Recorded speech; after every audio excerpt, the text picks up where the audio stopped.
most likely first, just get to know the patient a little bit better. Obviously, age is a big factor. Like I said, you can go as young as you feel comfortable. 4, 5, 6-year-olds, it's possible if the patient is compliant, meaning that they're going to sit still and long enough, and if the parents are able to apply and remove the lenses. So don't be scared. Don't just be like, oh, they're 5, I'm not going to do it. It's so worth the conversation, and it's worth trying. During my residency, I think I had a 4-year-old boy that we were trying to fit, and I think they came back like 3 times to do the training, and eventually we got it. But if the parents really want to do this, they'll get that lens in the eye. You just may have to be patient and try a few times. Okay, so patient selection. So ideally, minus 0.5 to minus 4. I mean, now with the VST lenses, you can go a little bit higher than this, maybe to like a 6, 7, depending on how daring you are. Preferably, we want with the rule astigmatism. For a spherical ortho-K lens, you want below minus 150 diopters with the rule astigmatism. You ideally want to make sure that there's more myopia than astigmatism. So, for example, if you have a patient with minus 50, minus 1, astigmatism, it's not impossible, but it just makes it a little bit more challenging. You want the primary prescription to be myopia if possible.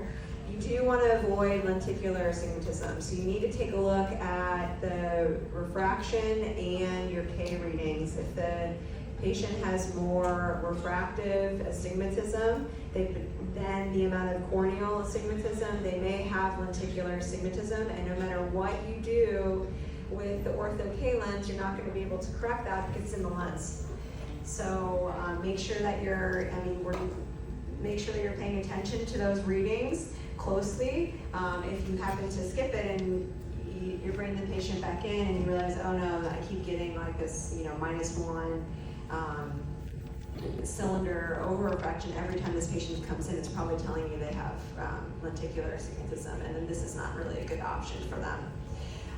Central K readings, ideally 41 to 45 diopters. You can maybe go a little bit flatter. It just depends on the patient's refractive error, and you don't want to go you don't want the cornea to be too flat because you're going to be flattening the central K, and ideally you don't want it to go below 38 diopters, and we'll talk a little bit about how you would figure that out. Also, you want to try to avoid spherical corneas. So I talked about this when I previously taught my spherical gas permeable lens fitting talk. It's difficult to fit a spherical cornea for gas perms. The same applies for orthokeratology as well. Also need to make sure that the patient's eyes are healthy, no lid or corneal pathology. So not a good option if this patient has keratoconus. So really important to make sure that you have topography if possible. Some other considerations is patient motivation. If you have an 8, 9-year-old boy and they're really not interested in wearing contact lenses despite the benefits of being glasses free, and you're trying to teach them application removal or insertion removal, however you want to call it, if they're not motivated, they're not going to do it, and they're not going to follow your directions. So I know sometimes, as a parent myself, we tend to be a little pushy. We want something for our child, but if they don't want it as well, then we're not going to get anywhere. We want them to be compliant.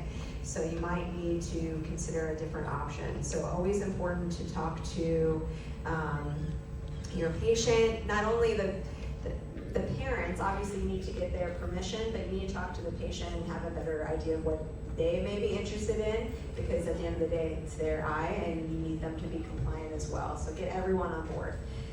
Pupil diameter. So, there's a lot of talk about what the appropriate pupil size would be to get adequate treatment for myopia stabilization. So there's 2 factors we have to consider. Typically, we don't want the pupils to be too large, because then we worry about the pupils being larger than the optic zone, than the treatment area. And if that happens, then the patient's going to complain of glare. We also, vice versa, don't necessarily want really tiny pupils. They're going to have some issues as well. Do we know if tiny pupils is going to affect myopia control? I wasn't able to find any information on that. So we're not really sure, but you have to make sure that you're measuring the patient's pupils so you have a better idea. So larger is probably a little bit more preferable. And I'll talk about this later. There's a study also saying that if you decrease the optic zone of the lens, you actually will be, you might provide more myopic stabilization. So preferably larger pupils. It's not necessarily a bad thing, but the negative part is that the patient may be a little asymptomatic for glare. We need to make sure that we're checking the cornea HVID, so HVID being horizontal visible iris diameter, so you should measure. If you have a topographer, you can measure that way. Usually there's nomograms that you can, or caliper that you can draw a line through it, to measure that, but you do need to have somewhat of an idea because that is important when we are trying to figure out the diameter. And then age, which I already kind of said.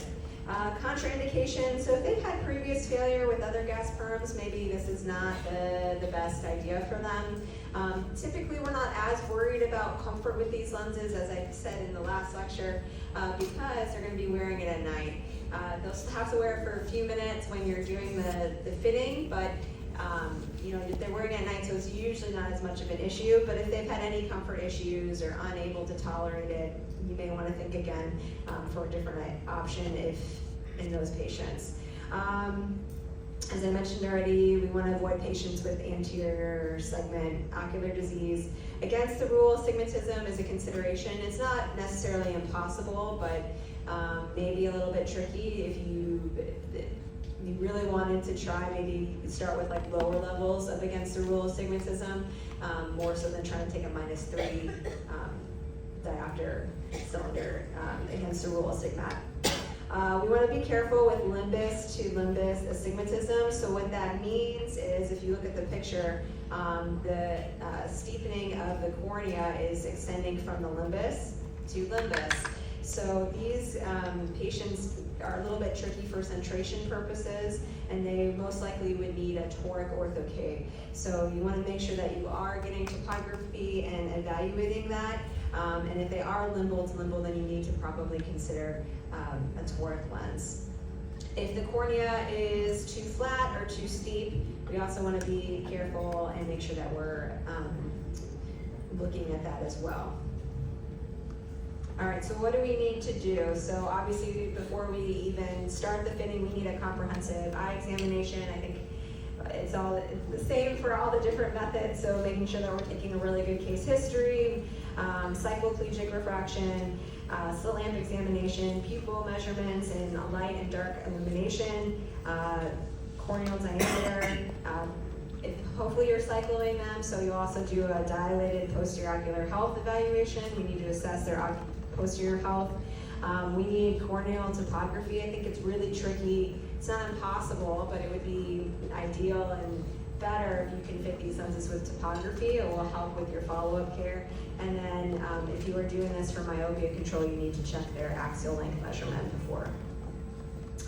So when it comes to fitting the lens, each company kind of has their own method of how to determine the lenses. Some you may fit empirically, where you just call up the lab and say, hey, here's my K readings, my refraction, their corneal diameter, please send me a lens, and you will go from there and send them pictures and they'll help you. Or you may want to actually fit them diagnostically, so using a lens in the office and evaluating the fit and vision and then ordering based off that, or dispensing the lens if it works out. So that's something we'll be doing in a little bit during the workshop, practicing fitting with diagnostic lenses. So just some key things, and I touched upon this a little bit in the first lecture. We have the lens diameter. So ideally we want the lens diameter to be the corneal diameter minus 1 millimeter, so roughly around 80 to 90% of the cornea. We want to be careful of not going too small for decentration or to minimize the effect of the treatment layer, or the treatment zone. And we don't want to go too large. We don't want that lens, the edge touching the limbus. The limbus is a very important structure. That's where we have a lot of our limbal cells that help the cornea regenerate. So if we're blocking that or irritating it, it's going to put the cornea at risk for some hypoxic effects. Back optic zone diameter typically is 5 to 6 millimeters, and the Paragon CRT lens, which we will use shortly, it's about 6 millimeters, but you are able to make it bigger, smaller, and most other lenses give you the ability to customly size that. Base curvature, so it's going to be flatter than the corneal flat K reading. So if you're trying to figure out if maybe your patient's a good candidate or roughly what their base curvature would be, the best way to determine that is through this calculation. So flat K minus the manifest refraction sphere, not the spherical equivalent, minus the Jensen factor. The Jensen factor is the compression factor, or the theoretical amount calculated over correction required to result in full correction. So we kind of always aim to go a little bit above. So for example, with the CRT lens, it's going to be about a plus 50. So determine what your target flat K is going to be by putting this. If it's below like 38, maybe this patient's not the best candidate. Okay.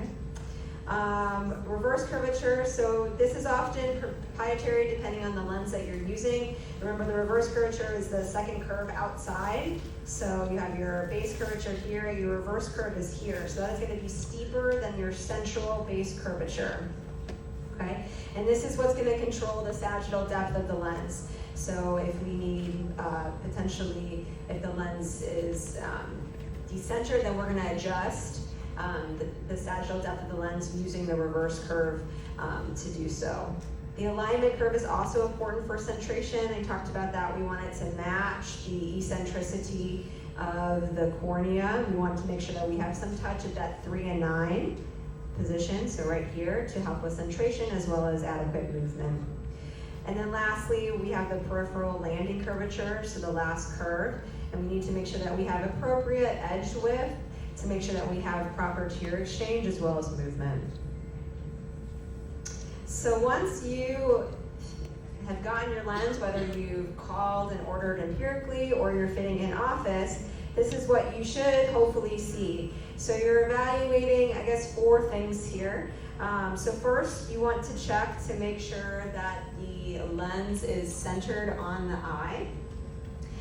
Typically, I do this, and I will demonstrate this in the workshop, but I do this with white light before I put any fluorescein in. So I evaluate the centration and then movement. We do want to make sure that lens is moving vertically, not rocking side and side, but moving vertically, maybe like 1 to 2 millimeters. Then we want to evaluate with fluorescein. So this is a great picture because it shows what you're looking at versus the lens design. So we want to make sure that we have this bullseye pattern. So centrally, where our base curvature is, so part A, we should see bearing. So bearing implies that there's a little bit of fluorescein or tear film between the cornea and the lens. Once again, we do not want the lens to touch the cornea because that will cause rubbing, compression, corneal staining, and that can all cascade into negative effects. So we want to make sure at minimum there's 5 microns of clearance. So to determine this, you're going to have the patient blink, and you should see a little bit of fluorescein kind of going through that area. Next is we have the ring of tear pooling. So this is where we have that reverse curve. So if you think back to when you're fitting spherical gas perms, if you have too much pooling centrally, that tells you that the lens is too steep. You have too much sagittal depth, so there's more tears collecting underneath. So we actually want to see this. So we want to see this ring of tear film. That is where your reverse curve is. Then we should have, in part C, this is your alignment curve. So we should have mid-peripheral touch. So like I said, ideally we want touch at that 3 and 9 o'clock position to help for centration as well as movement. And then lastly, we have D, the peripheral curve, so this outer ring. I always describe this to students as if you were to take a marker and draw around the edge of the lens, that's how much edge lift that you want. You don't want it too thick like a highlighter, and you don't want it too thin like a pencil. Okay, you want it right in between like a marker. Okay, so if it's too thick that you need to, you have too much edge lift, you need to make it small, you need to steepen it, and if it's not thin enough, then you need to flatten that. curve. And then after we evaluate the fit with fluorescein in the slit lamp, we need to check vision and check for spherical over-refraction. So ideally, we want a spherical over-refraction of plus 50 to 1, because we want to over-correct them if possible. And then also, we want to ask the patient, are you comfortable? We do care how they feel. We know they may not feel amazing, depending on their pain tolerance, but we do want to make sure that they can somewhat tolerate it, because if they can't tolerate it at all, they're not going to put the lens in. All right, dispensing. So once you figure out which lens you're going to use and dispense, it's super important to have, probably not yourself, but you should have a technician or someone to help you to properly train the patients. So rule of thumb for me is if my staff is training application or removal of a contact lens, the patient needs to be able to at least remove the lens a couple times. They may struggle to put the lens in, but if they can't remove it, they're not leaving with the lens, because I don't want to get a call at 9 o'clock at night that they can't take that lens out. So I also like to teach removal of the lens with your fingers, and not so much reliant on the DMV remover or plunger remover. I know that's pretty common, but those plungers get dirty, they get misplaced everywhere. What happens if the child at a sleepover and they can't remove the lens without the plunger, then they're freaking out. So it's really key to teach how to remove the lens. There's 2 ways to do it: the blink method, where they pull and blink real hard, or they can use their eyelids to do it. We can talk more about that. So important for the patient or parents who's ever putting in the lens, you need to spend some time. And this can take up to an hour, so this can't be really done by you. You've got patients to see, so you need to have someone that's dedicated in your office to do this. Obviously, before you need to talk about the importance of hand washing, not hand sanitizer. I know meant to use hand sanitizer today because there's no sink in here, but if you use hand sanitizer, there's alcohol in there. If it gets on the contact lens, you put that contact lens in your eye, it is not going to be very comfortable. It's not going to help with any of the comfort. So very important to talk to the children and parents about hand washing. We also need to discuss the care, cleaning, so making sure someone is actually demonstrating, not just telling, but demonstrating. I know we're all a victim of this. We hear something, we're like, yeah, we got it, and then we get home and we're like, what? Just in one ear and out the other. So you need to make sure with these kids that they're compliant, so you really want to make sure that they're actually doing the cleaning, disinfecting, soaking, and understanding whatever method you decide is going to be best for them. So you can use a multi-purpose gas permeable solution, as well as hydrogen peroxide, whatever you feel like is best for the patient. So if you have done all this and they're good to go, they're able to put the lens in and out, you feel comfortable, then you're going to dispense. Then ideally you want to make sure that you schedule them back for the day after they're going to wear the lens. So maybe the next day, or maybe in a week when they're able to actually commit and able to come in for follow-up. They need to at least wear the lens for 6 hours, so 6 hours of sleep. Hopefully they're getting more sleep than that, but at minimum you want 6 hours of wear time. You need them to come into your office the next morning within 2 hours of waking, okay? And they need to come in wearing the lens, okay? Do not have them take out the lens. They need to come in wearing the lens. And you need to remind them numerous times, because for some reason patients always love to come in without their contact lenses. All right, so follow-up protocol: when you see them the following morning, like I said, you want to see them within 2 hours of waking. You want to check their aided VA and their over-refraction. You want to check the fit of the lens with slit lamp evaluation, and you want to check for binding. And before you remove that lens, you want to make sure that you're putting in a drop of artificial tear and kind of releasing, making sure that lens is moving before you take it out.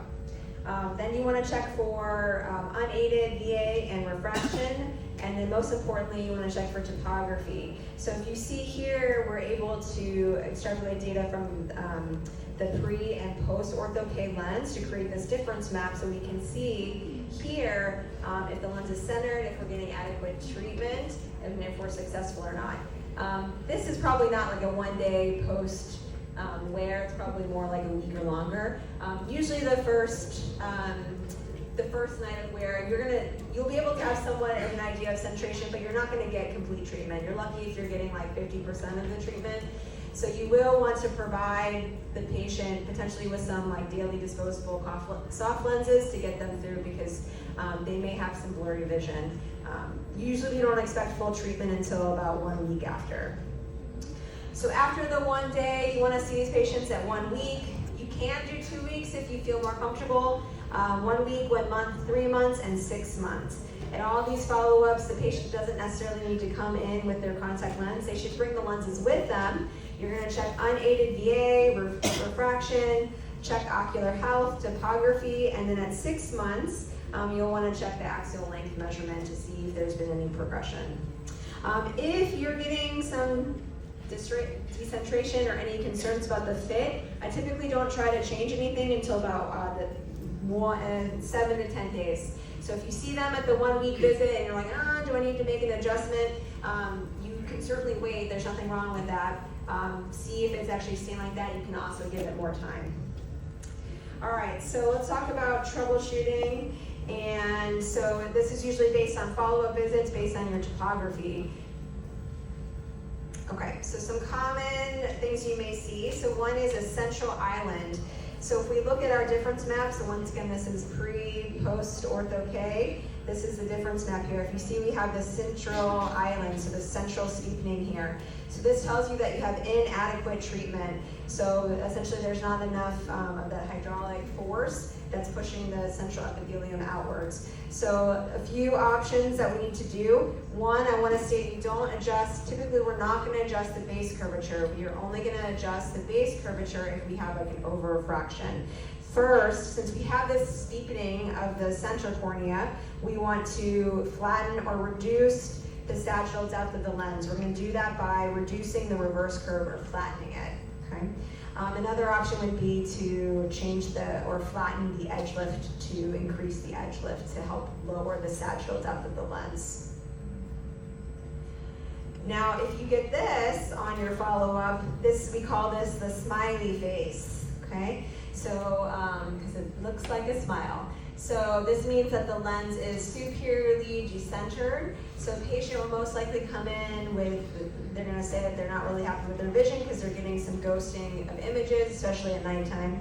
So refit is also needed. We want to increase the sagittal depth of the lens so that we are moving the lens down so that it's centered. So there's a few different options that you could do that. And every lens is a little bit different, but typically you're going to either increase the total diameter if you're able to.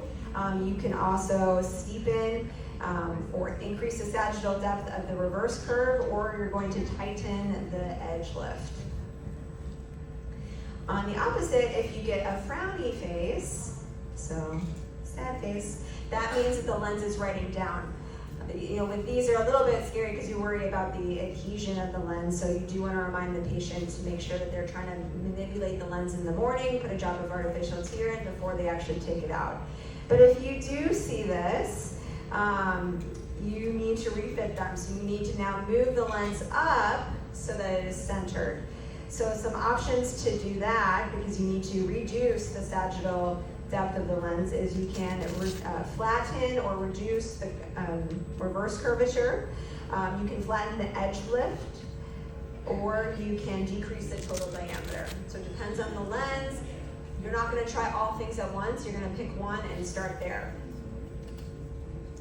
And then lastly, if you're getting lateral decentration, that usually tells you that once again, you don't have enough sagittal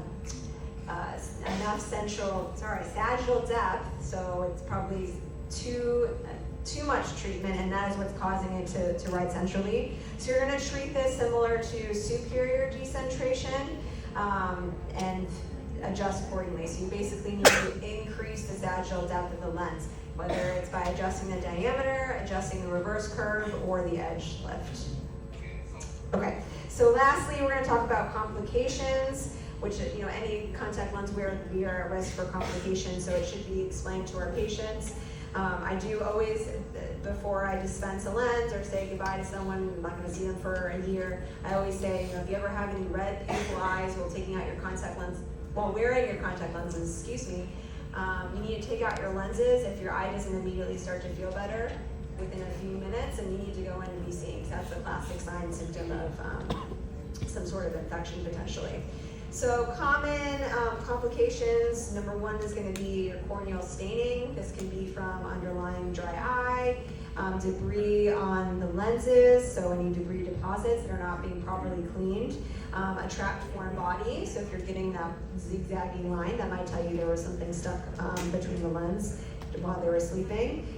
Could be from the scratch surface. Lens adherence is quite common, so if you see marks of the lens edge, you want to probably reevaluate the fit. You also want to make sure that you're stressing to the patient before they remove that lens that they're trying to move it, and then use a drop of artificial tear and then take out the lens, just so they don't give themselves an abrasion. Also may tell you that the back optic zone, the base curvature is potentially too flat. Lastly, it could also be solution hypersensitivity, so you really have to have an idea of what you're seeing and figure out what the cause is for that. Lens adherence, I already talked about that. So typically it has something to do with the lens fit itself. So, if the lens is riding high and it's getting stuck and you're seeing lens adherence or marks like this, then you need to adjust the fit of the lens. It can also just occur from aqueous thinning and increased tear viscosity overnight. So once again, making sure that they're just properly removing the lens. So you're trying to move it to make sure that it creates movement, as well as putting a drop of artificial tear in. Stromal edema, we should be fitting these lenses in high PK or high oxygen transmissibility lenses. So if you're not, then you're going to see folds and stria from lack of oxygen. The eye ring is a very common side effect, and you can see it in this picture. This has to do with just collection of tears. We're not really sure why it happens, and it's usually right at the adjacent edge of the treatment zone, where it's getting like the tear pooling. The patient's going to be asymptomatic, so they're not going to know. You're just going to be like, there it is, and just note it in your charting. It will go away. It is reversible, so if the patient just continues wearing orthokeratology, then that will go away. Vision, microbial keratitis, we all know that's the scary one that we don't